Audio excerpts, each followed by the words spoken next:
All right, so ladies and gentlemen, we have the Nostalgia Critic.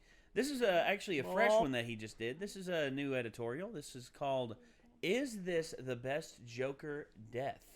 Okay, guys, how many times to you has the Joker died? Like in canon Batman stuff? In canon Batman stuff, comic books, movies, television series. I thought that was the point, is that the Joker doesn't ever get killed or anything, because he and Batman just kind of do this back and forth forever.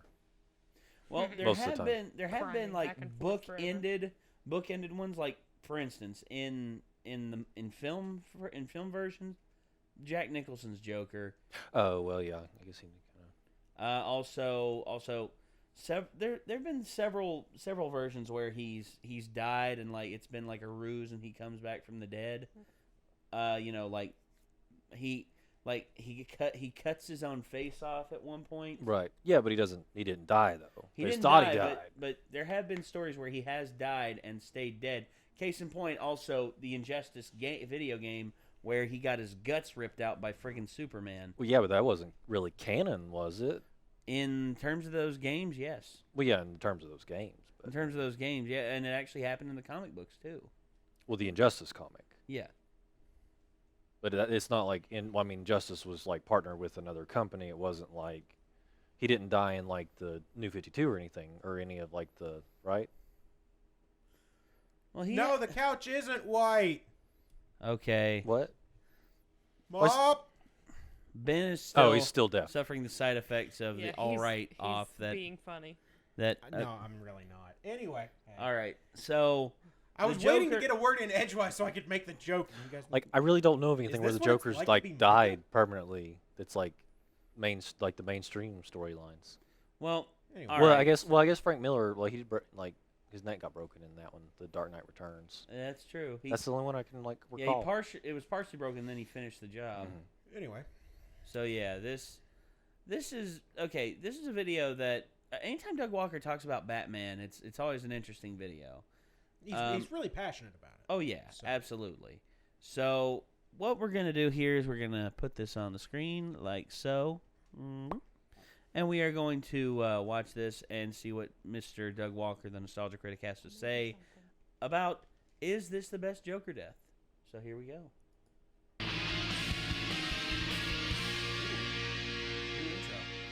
You say that Hello, I'm the every Nostalgia intro. Guy. Remember it so you don't have to. In the world of comic books, characters die a lot. So many characters have died and often come back that I wonder if there's a phrase among comic writers that says die early and die often. And one of the greatest villains of all time is Gwen no Stacy. stranger to this running joke, the Joker. Take that. Though in all fairness, when it comes to the comics, we don't see it that much. Oh, there's been plenty of fake outs, and he's certainly been mangled and distorted something fierce. But when it comes to actual dying, it's the other avenues that take a literal shot at this. We definitely get one in Tim Burton's Batman. We kinda got one in the Arkham video games. That's His true. personality Okay. still lives in other people somehow. It's a bit confusing. It was Injustice kinda has garbage. Superman ripping his guts out. Yikes. Goodbye, entrails. Yeah. And of course, there's No, that more infamous like last outrails. page of Killing Joke, where people still don't know if More like Batman is outrails. killing the Joker or just putting his arms on him in a fit of insane laughter. The short answer is he doesn't kill him, as Barbara Gordon is paralyzed in that comic and the Joker appears in continuity with that fact. But people still wonder if the intent of the writer was to originally kill him, seeing how it is called The Killing Joke and no main characters die. The series that ironically likes playing around with killing him the most is the quote-unquote kids version, the animated series. In one version he's fed to a shark, in another he's killed in a vengeful rage. He even gets blown up in a giant metal smile.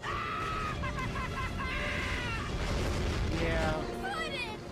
At this point, he probably is. Oh, Killing Joke though, he Wow. often pops up despite there looking like there's no real chance he could survive. Nevertheless, even with all these deaths, fake outs, or whatever you want to call them, the animated universe had a death scene that many consider on par with the Killing Joke. And that comes from Batman Beyond, The Return of the Joker. Oh, man. After the run of Batman the Animated Series, Warner Brothers launched a spin-off show taking place in the future of Gotham City. Bruce Wayne was now the mentor to another Batman. Or Batboy. Spider-Man. The show is gaining more and more of a following, but even people unfamiliar with the show know about the movie that showed the death of the animated series Joker.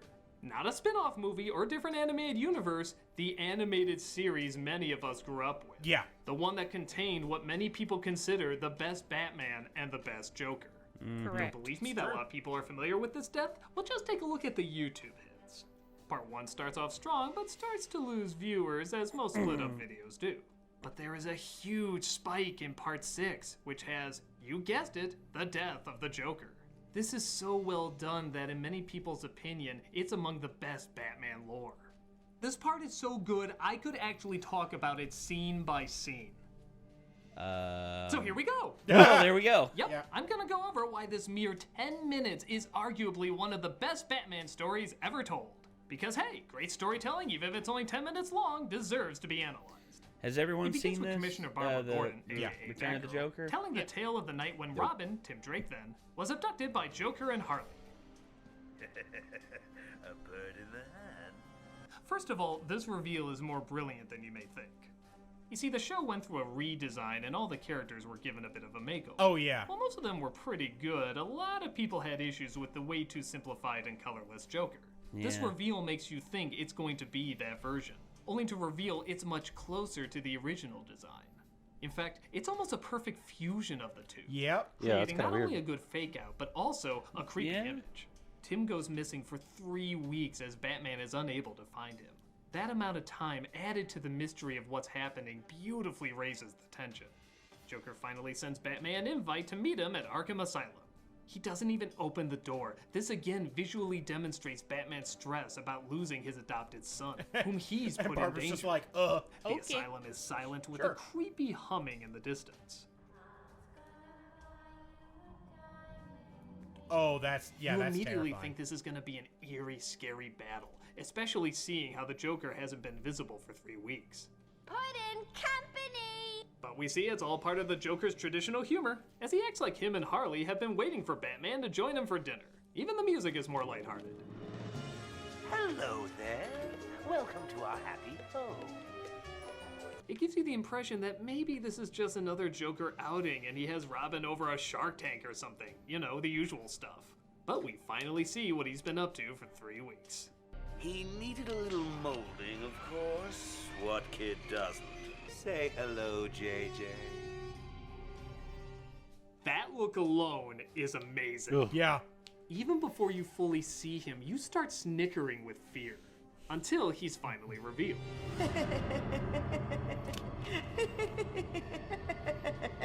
Cool. This setup is both disturbing and hilarious at the same time. Pure Joker. I don't like The idea of this mastermind having a son, a mini him Don't running like that around, one. is super funny. But when you think about what he had to do to achieve it, 3 weeks of both physical and mental torture to a little boy, it's probably the most unsettling thing the show's ever done. While Batgirl tries to take out Harley and get Robin to safety, leading to probably the funniest line in the film, Sweetie, get mommy's bazooka! Joker in hiding shows Batman the details of Robin's transformation, showing his torture like a film strip of family movies. Again, always keeping the humor involved, even though it's so uncomfortable. And just when you think another bombshell couldn't drop, Dear lad began to share such secrets with me. Secrets that are mine alone to know, Bruce. now on the one hand, Ah, crap. a lot of people have figured out who Batman is. But the Joker is almost never one of them. Yeah. In the movies, in the comics, even in other death scenes, it's never revealed. And in a lot of cases, So the Joker not just only doesn't is this care. an iconic figure discovering the biggest secret / weakness of another iconic figure, but it's the one we've had years and episodes of familiarity with. It's not just another incarnation of the Joker, it's one we've really gotten to know for a long time. So their particular relationship is beyond well known to us. For a fan, this is a legitimately shocking and even uncomfortable moment, on top of all the other ones we've just had. And in typical Joker fashion, how does he react to one of the most famous and tragic backstories in superhero history? He makes fun of it. Behind all the sturm and batarangs, you're just a little boy in a playsuit crying for mommy and daddy. It'd be funny if it weren't so pathetic. Oh, bitch! You're a bitch, Joker! You're a goddamn bitch! Really think about this too. Most villains, upon discovering Batman's identity, would play it up as a big thing. Play up the drama and how everything is different now. Yeah. But the Joker still starts off doing his regular shtick of making jokes, playing pretend, and even keeps calling him Batman. He doesn't want to let on too early because the reveal is just too much fun for him. It's so creepy what a master showman he still is, even with information like this. And you know he's not going to tell anybody else about it, because the only audience member in all of this, and deserving of the most joy, is of course himself. Yep. Batman gets so pissed off that he breaks through the projector booth and actually gets 2 punches in before the glass even touches the floor. It's wonderfully chaotic animation. It And really again, is. even knowing his true identity, flashing he light still from the calls him camera. Batman. You've lost, Batman. Robin is mine. Because that's what he's known him as for all these years, and that's how he still sees him. In his final act, he passes the gun to Robin and tells him to kill him. Again, how crazy is that? It's not even the Joker that would kill him off. It would be Batman's son, whose mind was destroyed by the Joker. When you really think about it, it's so friggin' twisted. But Tim finds even in his altered state, he can't do it. Or at least has enough fight back to swerve it away for just a second, shooting the Joker. Yep. Killed by his own punchline. The Joker delivers the only fitting last words. That's not funny. That's not... Oh, How is this not seen as one of the great Batman stories? It's I mean, pretty don't get me great. wrong, the rest of the movie is fine. Through some sort of technobabble, the Joker's consciousness comes back. It's not really his body or a full resurrection, but it allows our younger Batman to take him out, and it's good, it's fine for what it is. It's a decent flick.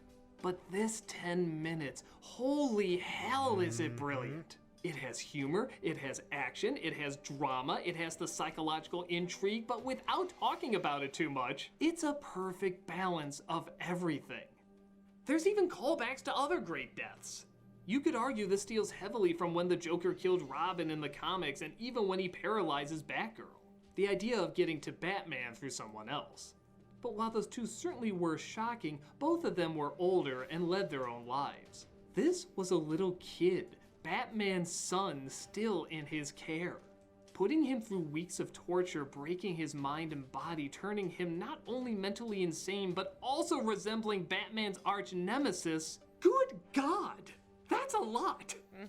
And don't get me wrong, in many respects, Killing Joke is a better story with better dialogue, symbolism, backstory, all that good stuff. But in terms of the death of the Joker, it doesn't have the familiarity, continuity, or history established by years of being in one universe. Granted, there's been one major change to the layout, but the Batman comics have gone through tons of changes, making it harder to form a connection like we do with these characters. Now, Killing Joke does a brilliant job with the writing establishing the history. But this one doesn't need to set it up because it's already been established for years. It's an advantage the Killing Joke in no way can overcome. Even the censored version that originally aired on TV is still good. It's not as strong, but it still works. Robin tosses the gun and tries battling the Joker, spilling water and wires all over him, resulting in the Joker tripping and turning on the electricity, killing himself. Some see this as cheap, but it's still Tim fighting back, and let's face it, it's a funny way to die. In a strange way, the Joker would almost be proud that he perishes in the equivalent of slipping on a banana peel. Yeah. A fitting death for a clown. Yeah. It's hard to know how many more deaths or fake outs we're gonna get in the future, but needless to say, it's gonna be pretty hard to top this one. In a mere 10 minutes, we've been given a 100% perfect Batman story about the death of the Joker. Not only is there nothing wrong with it, but it delivers everything we would want to see from arguably the best Batman and best Joker we've ever seen battling each other for years. What can I say? It's a masterpiece.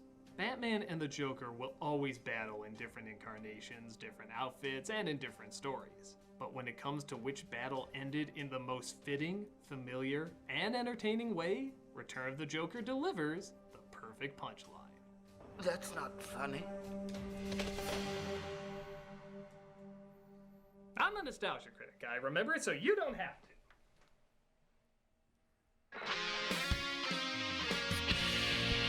Top quality. Yep. Indeed. So, okay. I saw Batman Return of the Joker, and damn, son. Yeah. Damn. The overall story was pretty good, like Doug said, but that Bit alone. that is bit what right sells there it. just, gosh, man. I mean, I can't imagine just them killing off the Batman the Animated Series Joker So in that way. So here's the thing. That alone, like that 10 minutes alone, cheapens everything that they did with Arkham City. Yeah. Because that death was so garbage. Was so pointless. Yeah. That, like, not only was it not led up to in any meaningful manner, but there was just no point. Well, It was tacked on. It was there to make us feel. well, It was there to make us feel something, but all it made me feel was irritation. well, you do know why they did that, right? Yeah, I mean, I do. It's because Mark Hamill was, didn't want to play the part anymore. Yeah, but the thing is, He came back for Arkham Knight. Mark Hamill keeps coming back. Yeah. Like, he said that killing Joke will be the last time. I don't believe it. I don't either. My thing is, he keeps saying these things, but I think it's just how he feels on it. And he said Arkham Asylum was going to be his last one because he thought, I'll go out on a high note, because the best Batman game of all time, probably no way they can top it. And then when he read the script for Arkham City, he said, all right, I'll come back for it. Just at the end, I want to die.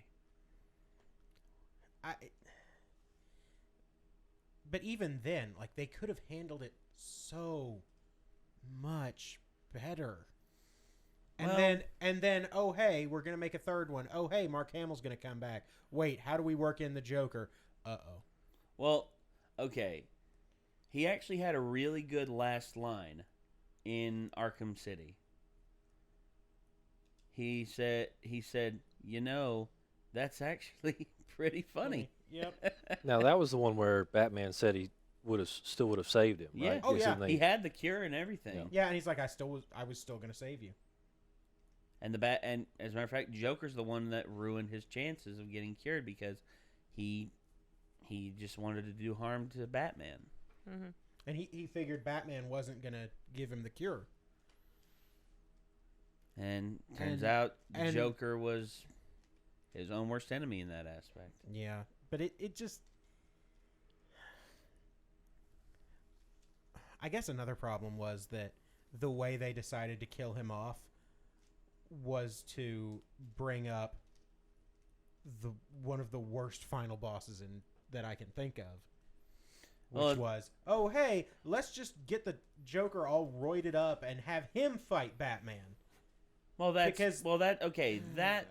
from Arkham Asylum, that was the worst boss battle. That was, easily By the far. worst boss battle. Okay. And then they leveraged that into, oh, hey, let's kill the Joker by reminding you that, oh, hey, he did all this stupid stuff that he totally didn't need to do, and it got him killed. Yeah, and in all honesty,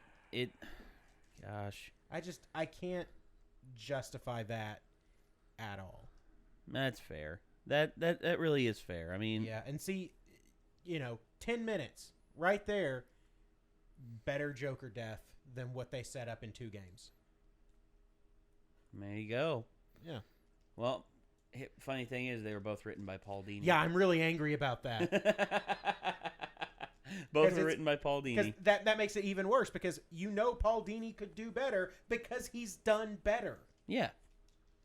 Which. Well, I mean, the thing is, like that one, they're telling a story visually, and then the other, I mean, of course, video games are a visual storytelling medium, but you also have to allow for like Player certain interaction. playthroughs of things. So I feel like a lot of people would be upset if it was more story heavy, but there wasn't like some kind of like boss fight interaction that felt like other boss fights in the game. No, I've not played it, so I could be way off. I don't know. Oh, no, I understand what you're saying, but even then, the boss fight felt like, oh, hey, let's just scale up an enemy. Like fight Bane a second time. Yeah, like fight Bane a second time. Just he's voiced by Mark Hamill as the Joker. But at that point, just let me fight Bane again. Yeah.